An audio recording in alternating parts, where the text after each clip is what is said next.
Hey guys, welcome back. It is Tuesday. It is April 21st and it is 5 p.m. We are very excited today to be going live with Gary Fisch. Gary is the owner of Gary's Fine Wine and Marketplace, 4 locations in New Jersey, and his newest location here in Napa Valley. We're getting right to it. He's in the chat. He just sent me a request, so we're going to check in on Gary Fisch and see how.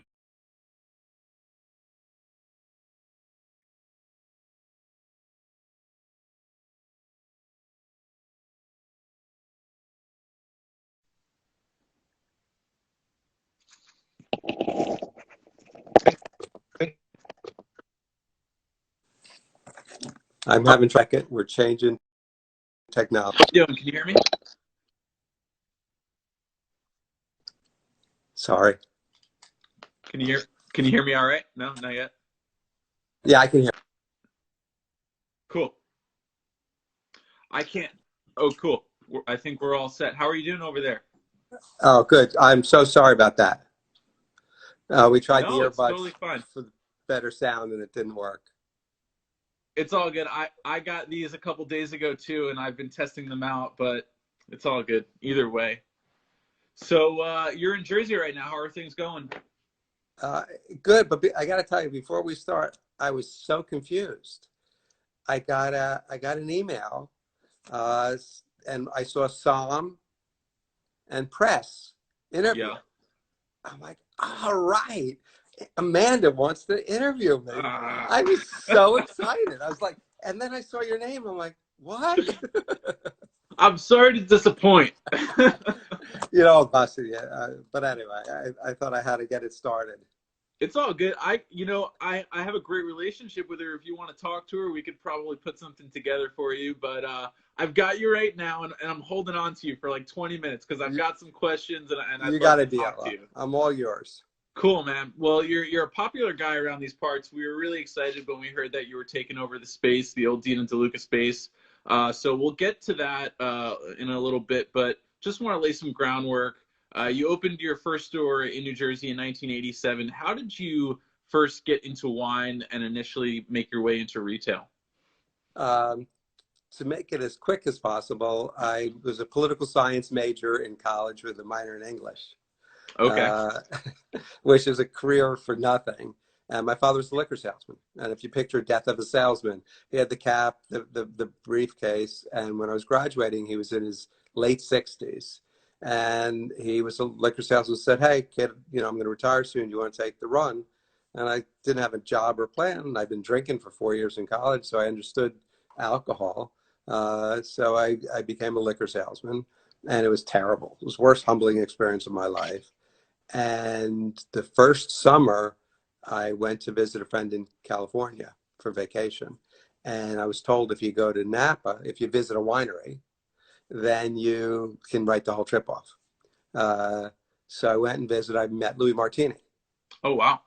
And so I was 21. It was the summer of 79, 80, summer of 79. Okay. And it was early harvest, and he literally spent the whole day with me. He took me into the vineyards. He showed me the grapes that were coming in. We tasted. Back then, they had hundreds of wine. He had a gray Riesling, dry Riesling, Chardonnay, blah blah Yeah. blah. And so he spent a whole day with me. I came back, not thinking myself as a liquor salesman anymore, but ambassador to wine Wow. and to Louis Martini's wine. And there was no wine business in New Jersey in 1979, 79, 80. So I became passionate about wine, took Kevin Zarelli's wine classes, Windows of the World, 3, 4 times. Started traveling back to Napa every year, every other year. Started going to Europe every other year. So I got really the wine bug while selling wine as a wholesaler. And then in 1987, the opportunity to buy one of my accounts, tiny stores, came available. And we jumped ship and became a retailer. That's really awesome. And flash forward to now, and you got 5 stores and arguably one of the most successful operations in New Jersey. So Thank you. definitely worked out quite well for you. You were up and running, in some really cool times in the context of Napa Valley in the early '90s. You saw some big waves that contributed to Napa's like surge in popularity, as I would say. How did benchmark vintages like 92 and 94 and 97 affect the buying trends on the East Coast? Well, the great thing that happened for us is as we were growing and Napa was growing, and then you had those iconic vintages, which caused more energy. And a lot of the other local stores were not really involved in wine at that point. They were either jug wine stores, and I was into it. I was passionate. I knew all the wines. So as soon as I saw there was a good vintage, I would jump at it. So it gave us a one up on the market, so to speak. So it was really a defining time for us. Yeah, and you And saw, I'm sure a lot of people recognized that you had a certain selection, that separated yourself from other people's selections, I'm sure. Oh, absolutely. And Yeah, I think it continues to be that way today. awesome.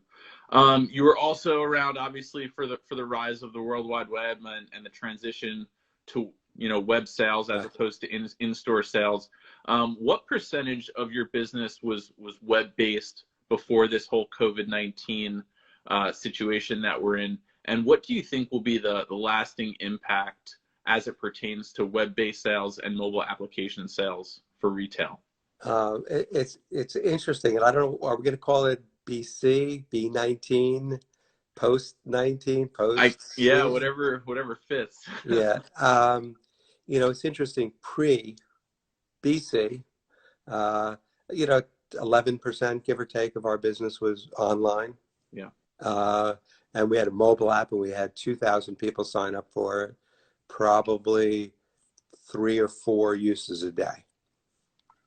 Uh, Post, obviously, I don't know if you know, in New Jersey, we're allowed to be open like California, but we've closed our stores to retail foot traffic. Okay. Is Um, that because you are a specialty food store as well? no, the governor in New Jersey determined that alcohol is a necessity. Okay. And I think he determined it because New York left it open and Delaware left it open, Pennsylvania state stores, and they closed. And I think the decision by the governor, which at that point I think was the right decision, was not to go against New York. Because if we were closed and New York was open, everybody just drive over the bridge. Yeah. And that would defeat the purpose. So around the 20th, 19th of March, it was like Christmas. And you're from Long Island, right? Yeah. So if you remember, once a year, once every other year, we'd have that blizzard, Yep. and Well, I moved out here because I didn't you want to take see it. it coming, right? You know the blizzard is coming. Yeah. So what happens is in the retail business, we love it because for 2 to 3 days before the blizzard, people are in the store stocking up. It's Yeah. almost like Christmas, but for one full day. Yep. And then either if the blizzard happens, there's one day of nothing. And then by the second day, people are digging out. They're coming back to the store. They've had parties. They've walked to their neighbors' houses, and it's over and done. This has been, it was like 14 days of blizzard, Yeah. pre-blizzard. So it was like Christmas. Craziness. And then on, I want to say the 20th of March, it's all a blur. The governor said, come tomorrow or the next day, I'm going to come in public. I'm going to come out and I'm going to close down the state. And I'll give you all the details tomorrow. Right. What that caused is the blizzard to go into hyperspace.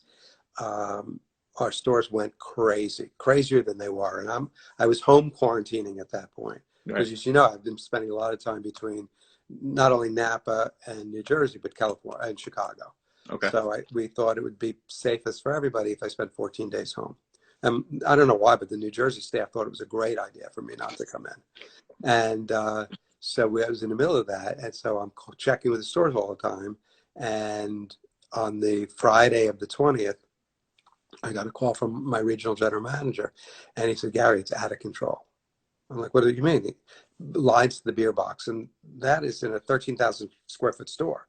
So Yeah. there were like 80 people in line, 7 registers, everything going, aisles packed. And I'm like, this is ridiculous.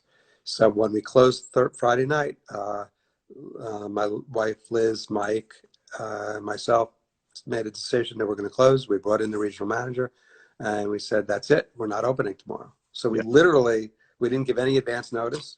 We used social media and an email blast Saturday morning. We taped signs to the door and we went immediately to a mobile app and online business. So obviously now all of our business is online. Right. Our mobile app represents, I mean, we're now about 18,000 people signed up on our mobile app. We're doing 12 to 1,400 orders a day for the 4 New Jersey stores. Do you think this is something that, people are going to realize, oh, well, we're in this situation, whatever, but this is actually a pretty easy way to go about obtaining, whatever I need from Gary's or whatever other store, if they want to use DoorDash to get food. I mean, right now we're backed in a corner. We have no choice. But do you think that this is going to have a lasting impact on the way we live our lives and how we go about getting our food and our wine? Oh, absolutely. Wine, because of all the regulations, and I'm not saying whether they're good or bad. We're not going to have that conversation right now. Is the last dinosaur, so to speak. Most people buy a lot of stuff online. Right. Amazon comes to your door virtually every day. And that's what we're used to. When it comes to alcohol, they're not used to that. Right. I believe when we reopen, there will still, especially in the beginning when people are not sure they want to go out, people will still continue to use the mobile for either curbside or come into the store pickup or delivery. But they'll also use it to check out what's going on, check out our wine specials, we put all of our food on it. We've increased our food selection, so we're selling steak, organic steaks and chicken and produce and stuff like that, right. Both in Napa and New Jersey. So I think that will stay forever. Was it difficult at first logistically for your team to get acclimated to this new system of operations and how they do things with much volume? That's an understatement. If you think about the number, it's half of our customer count, what we normally have. Right. But we're shopping for every guest, right? So every order, somebody's got to put it in the shopping cart, check it. Somebody's got to pack it, determine whether it's a pickup or a delivery. So we've almost doubled our staff, or 50% larger staff. Yeah. We've added like 50 jobs so far. And all of our systems were based upon, our mobile app is based upon a handful of instant orders, right? You decide you want Gary's to deliver, you type in what you want, an hour later we deliver to your house. Yeah. It was not designed for this many transactions at once. Right. So there were some things there that were not working correctly. Our phone system was designed for a handful of calls a day. Right. So we set up a call center. So now we have one person in Sonoma and some people in Maryland that we found from Marriott Group who laid everybody off. And a few other people, I think one Psalm, and they're manning or personing the phones. Yeah. So we have a call center fully operational. Our phone system's now queue, so you know how long the wait is going to be. We went from 8 trucks to 15 trucks. So we've doubled our capacity for delivery. We've gone to 3 shifts. So starting at 5 o'clock in the morning, our stores are open only 11 now to 7. But starting 5, we have shifts of people in pulling orders and packing them till 10 o'clock at night to try to get through all the business. Internet is up 50%. And we didn't have the people, so we fell way behind the first week. Yeah. And we've just been slowly catching up. It's been a real challenge. Right. Well, we're here with Gary Fisch. Gary is the owner and founder of Gary's Wine Marketplace, 4 locations in New Jersey, his most recent new location in Napa Valley in St. Helena. Feel free to put some questions in the question box on the bottom of your screen. If you would like to ask Gary a question, we'll do our best to sort through those at the end of the conversation if we have some time. Gary, in terms of buying power, you have a huge presence in New Jersey as well as Napa Valley. How has this situation affected your ability and your exposure to new products and your ability to communicate with sales representatives and people that you would normally do business with on a daily basis? Well, the communication has changed dramatically like this. Some of our sales reps are still coming into stores to do the reorder. Yeah. They come in with masks and gloves. They do their reorder and they disappear. I'm doing a lot more texting with sales reps. When I see a wine, I want to make sure we have. We have buyers, so I'm not I haven't been that involved in the daily purchasing recently. But over the last few weeks, our margins have shrunk partially because, you walk in our stores and they're twice the size as Napa. And they Okay. have big, beautiful displays of our private label and our direct imports and all these things. And now you have a mobile app that, becomes name brand. So in an effort to kind of minimize the damage from that, I've been making sure that we have our direct imports lined up correctly, or direct to Gary products, and make sure we have enough, because this team is running around like crazy. Right. And I'm still working from home. I haven't left the house except for to take walks, except for 5 weeks, 6 weeks. It's Oh wow, crazy. that is Um, crazy. so, and I've been reaching out to suppliers that I know deal with a lot of restaurants, Right. and we're taking as much restaurant allocation as they'll give us. Okay. So you're to be clear, you're buying from restaurants as well if they No. want. We're buying from wholesale. We can't in New Jersey. We can't buy from restaurants. Okay. But the way New Jersey works, I'm not sure how California works for restaurants. A restaurant will say, we'll take 20 cases of Schaefer Hillside Select, and they send one a week, one every other week as they need it. So the restaurant has an allocation for them. Right. Obviously, they're closed, so they're not using it. So we're buying up those allocations. Oh, okay. That's yeah. So we're taking advantage of the situation, I guess. I'm not sure that's good or bad. I mean, it's good for us Yeah, you got and to good do for what our you got to consumers, to be do. honest. For sure, for sure. Well, it sounds like you guys have the situation under control, and I know that you're obviously a very smart guy. So, good luck with that situation. I know you guys will Yeah. pull through. Transitioning to your new St. Helena location, it's right next door to Press. For those who don't know Napa Valley, Gary's and Press Restaurant share a building. It was quite a scene because our wine cellar has a I love window it. that looks into that space. And so before, we were looking into Dean and DeLuca. And then when we heard Gary was coming in, we saw, like, every day I would come in and I would see the transition and see it. It was the quickest turnaround that I've ever seen. I mean, it was very impressive the way they put that store together and how it came about. We're talking about a little under 11,000 square feet, Yeah. a beautiful, beautiful location in the heart of Napa Valley. I had the opportunity to go to your grand opening, and it was a really great turnout. Apparently, some people here in the valley. So, but minus the fires and COVID, how has business in St. Helena been for you at that location? Well, you're minusing 90% of the time we've been open. I had to ask. um, it's been a whirlwind. Yeah. It's been a dream of mine to have a second home in St. Helena for a very long time. I never could muster the strength to do that. Okay. We never had planned on opening a store, to be honest. It was not it's 3,000 miles away from my primary business. It's the craziest thing ever. But last premiere, February of 19 premiere, I went into Dean and DeLuca, which I did every time I was in Napa, because I thought they had the best coffee. And I also loved to check out what wines they had, because they're closer to the source than we are. I would make some notes, take pictures, see what's going on. And when I went in February, I knew something was wrong.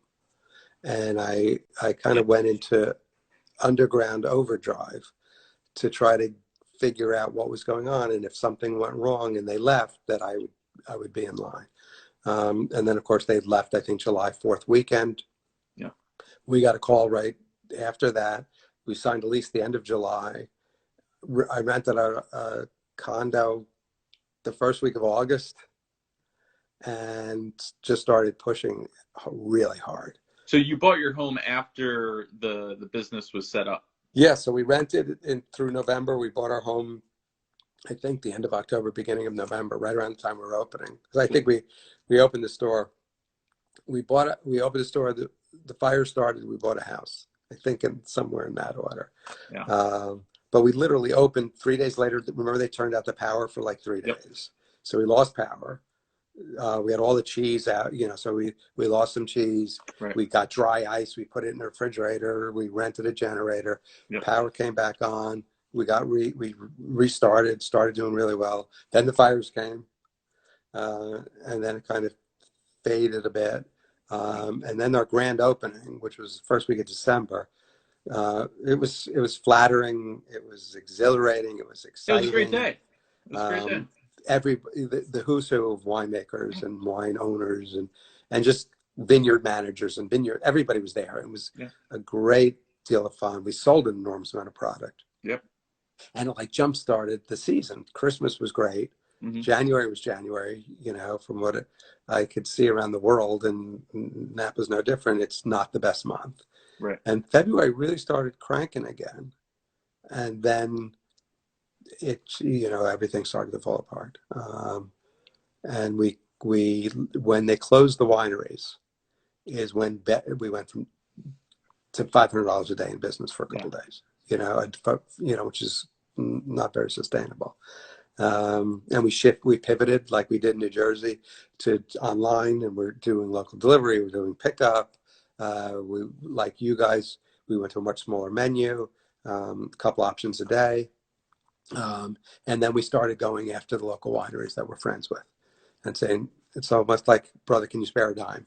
Do you have any extra wine? Do you have something that you were planning on, you budgeted to sell in your tasting room that may not be available, or you may have left over now? And we just started promoting that really heavily, and it's done really well for us. Awesome. I'm not sure about shipping laws. Is the fact that you have a location here, does that help your New Jersey locations in terms of receiving allocations on more exclusive wines? Does it give New Jersey better access to Napa Valley wines because you have a location here? Yes, I believe it will. New Jersey, because it's a traditional three-tier system, even if we get a better allocation or something that a winery that wanted to be restaurant only or direct to consumer only that have offered it to us, some we just take for Napa, Right. and that's fine. Others, we find a wholesaler in New Jersey, or they find a wholesaler in New Jersey that will sell it to us. So it's a longer, slower process, Right. but it's still a great opportunity for our New Jersey clients. For sure. For sure. Awesome. Well, we have a couple of questions. How are we doing on time? We're good right now. I'm good. Cool. I'm not leaving the house. Sounds good. Awesome. I have We wine. have I'm some good. questions in the. What are you sipping on, by the way? What do you got? Um, this is the first time I'm tasting it. It's Dow Rosé. Oh, cool. They want us to buy it, and we won't buy it without tasting it. So the sales rep came to my house. I didn't recognize him because he had the mask on, the gloves, the Yeah. hat, Yeah. and he dropped off the sample and he left. And then all of a sudden I'm like, who was that? And Liz is like, I don't know. So I looked, and there's a bottle of Dow sitting on my porch. So I Yeah. thought it'd be fun to taste tonight because, most of the wines we bring in, we pre-taste. Yeah. So this is we do a lot of Dow's Paso Robles. Yep. Really nice people, beautiful property. We sell their Cabernet very, very well. Yeah. And Pessimist, their red blend. So I think they expect this to be about $20. Okay. And I read the cheat sheet on it. It's 95% Grenache Noir, Oh, wow. 5% Chardonnay, Sauvignon Blanc. Interesting. Half of it, it's 7 months in 50% French, new French oak, which that threw me completely. So is it a crisp, clean, dry style rosé, or is there some weight to it? I mean, I would assume with that French oak and with those, I'm assuming the Sauvignon Blanc probably gives it a little zing, but It's got a little of that spicy zing to it, yeah. acidity. It's a little sweeter than I'm used to, Okay. fruitier. I go more to the Provence drier Yeah, style. It's got more weight, for sure. which you would think, but it finishes really dry, and it definitely fills my mouth much more than I would expect. Yeah. I sold through a lot of, when I was working in Connecticut, I sold through a lot of Dow, and I definitely enjoyed their wines. I thought Paso was very impressive in terms of the wines that were, being Absolutely. produced there. Sure. So, all right. Well, Gary Fisch sipping on some Dow Rosé. Let me see what we've got in the box. Here we go. Are there more locations in the works? Come to Long Island, please. It's a Long Wow. Islander right there. at this moment in time, we have a lot of things on our plate, and we have plans to continue to grow. Yeah. My son is coming into the business when he finishes his MBA. Technically, he's in the business now because he's taking online classes. Okay. So he's been doing all of our technology, which has kept us afloat. But in growth, probably will not be Long Island at this moment in time. Cool. Alrighty. Nothing wrong with Long Island. Nothing wrong with it. Favorite Napa Valley restaurant, Gary? Besides Press, obviously. We know Press is number one, but a lot of options. Depends. Ciccio in Chichio's Yountville. great. Ciccio's great. I like Ad Hoc, of course. Yeah. Usually fried chicken night. You like Market. Charter Oak? Charter Oak is great. Charter Oak's great. The burger. I finally the first two times I didn't have their burgers. Okay. But the last time I had their burgers, I thought it was very good. I love Farmstead. I like the ambience, and there's the servers there are fantastic. Yeah. It's for me, and literally we can walk to all these places. Right. From work and from home. Okay. There you go. It's a dream come true. There's the options. Goose and Gander is fantastic. Great so cocktail. there are a lot of really good choices in St. Helena. But Ciccio for Italian is probably one of my top choices. Yeah, before all of the restaurants had to close down, I ate at Ciccio for the first time, and I've been in the Valley for about a year and 3 months now, and I had just gone there, and I didn't realize it was such a small location, but the food there is fantastic. Fresh pasta, great pizzas, and so. Yeah, it's a good carb place. Yeah, there you go. I think there's one more. Let me see. There we go. This is a great question. Go-to wine to celebrate a special occasion. That's interesting. It really depends on who I'm celebrating. If it's a birthday, how special. My daughter got married a few years ago, nice. And she was born in 90. Okay. So I had the privilege of only picking the wine. My wife and daughter wouldn't let me do anything for the wedding. So I picked a lot of great, between $50 and $100 Napa Cab, mostly Napa Cabs. To serve to your guests. Great Chardonnays. And then I brought out 1990 Montrose. Oh, nice. I had a case left, so I brought 6 bottles to the wedding. And the Montrose 90 cost me $18 a bottle. Wow. And all my friends were like, oh my God, dude, you went crazy. You must have spent a fortune for it. And the Montrose.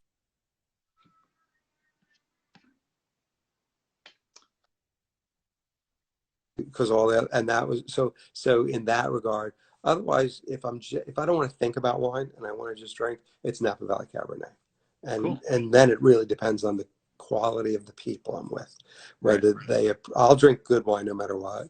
But if somebody doesn't care, I'm not going to open a $300 bottle of wine. For sure. Awesome. Well, Gary, I very much appreciate you joining us today. I don't want to take up any more of your time. You're a really fantastic guy. I've had the opportunity to serve you at Press multiple times, and we appreciate every time you come in there and your support, and you're a great neighbor. So I wish you the best in getting through this. And next time you're in the Valley, we've got a cheers to you and get through this whole thing together. Well, I'm looking forward to seeing you either through our cellar to your cellar, right, or at Press for lunch or for dinner. Cool. Stay safe. You as well, my friend. Cheers. Thanks for having me on. Thank you. Bye. All right, that was Gary Fisch. Gary's the owner of Gary's Wine and Marketplace, 4 locations in New Jersey, and his brand new location in St. Helena, right next door to Press in the heart of Napa Valley. We very much appreciate Gary's perspective on what's going on in the retail side of the wine industry. Definitely sales are booming. But a lot of obstacles along the way, apparently, logistically through operations and buying, but it seems like he's doing all right. We love him over there at Press, and he's always been such a stellar presence in the dining room, always chatting it up with winemakers and vignerons. And so good to see that he's doing all right. I'm taking a little bit of breather for the next couple days, but I will be back on Friday. Friday is like my rock star slot. No offense to anybody else, but it's Friday. Everyone's going to be popping a bottle or something, so it's just something a little more fun, whatever.